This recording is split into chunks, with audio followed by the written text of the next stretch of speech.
صدر علی وقار پیش کردہ قرارداد تبدیلی آ گئی ہے۔ جناب صدر، یہ قرارداد ایک نعرہ ہے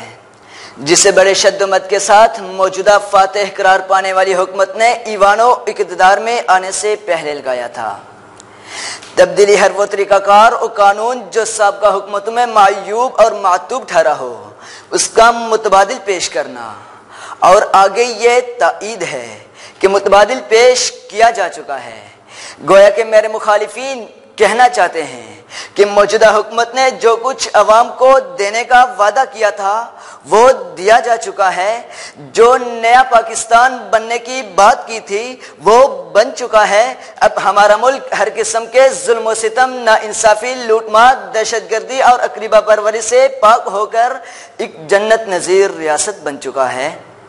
جناب صدر، اگر اس قرارداد کی حقیقت اس قدر برعکس ہے تو میں اس قرارداد کی بھرپور مخالفت کرتا ہوں، اس سے کہ اگر قرارداد کو سیاست کے پیمانے پہ جانچا جائے کہ ایوانو اقتدار میں آنے سے پہلے وی آئی پی کلچر کا خاتمہ کرنے والے وزیر اعلیٰ جب برسر اقتدار میں آنے کے بعد ایک مریض کی عیادت کے لیے 20 گاڑیوں کا پروٹوکول استعمال کرے، مریض کی عیادت ہو یا نہ ہو لیکن پروٹوکول کلچر کے خاتمے کے نام پر پروٹوکول کلچر کو ہی فروغ دیا جائے تو اس کو تبدیلی نہیں کہتے۔ صدر علی وقار، جب میں نے اس قرارداد کو سماجی نقطہ نگاہ سے دیکھا، جب عافیہ صدیقی کے رہائی کے ایشو پر کامیابیاں بٹورنے والے جرم بے گناہی میں قید جب اس دختر ملت کو تو نہ چھڑا سکے اور ملونہ آسیہ کو بھی بری کر دیں تو اس کو تبدیلی نہیں کہتے۔ صدر علی وقار،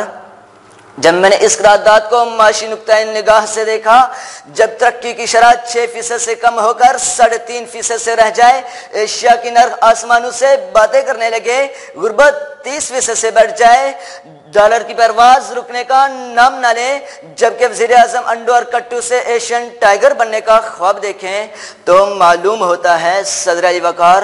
وہ سحر تو نہیں جس کا انتظار تھا۔ جناب صدر،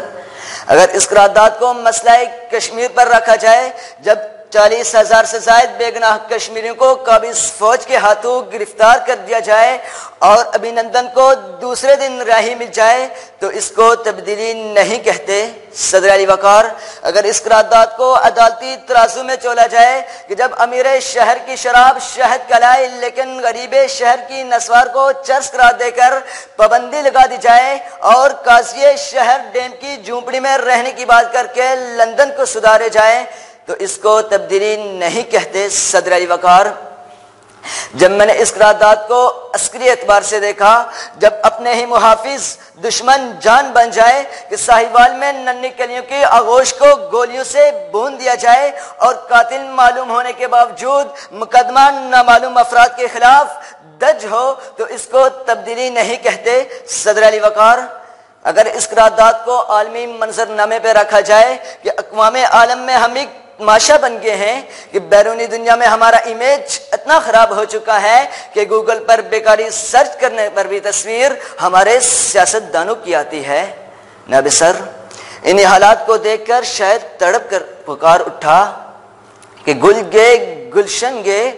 گل گے گلشن گے، پھول کے پتے رہ گئے، سارے لوگ مر گئے، الو کے پٹھے رہ گئے۔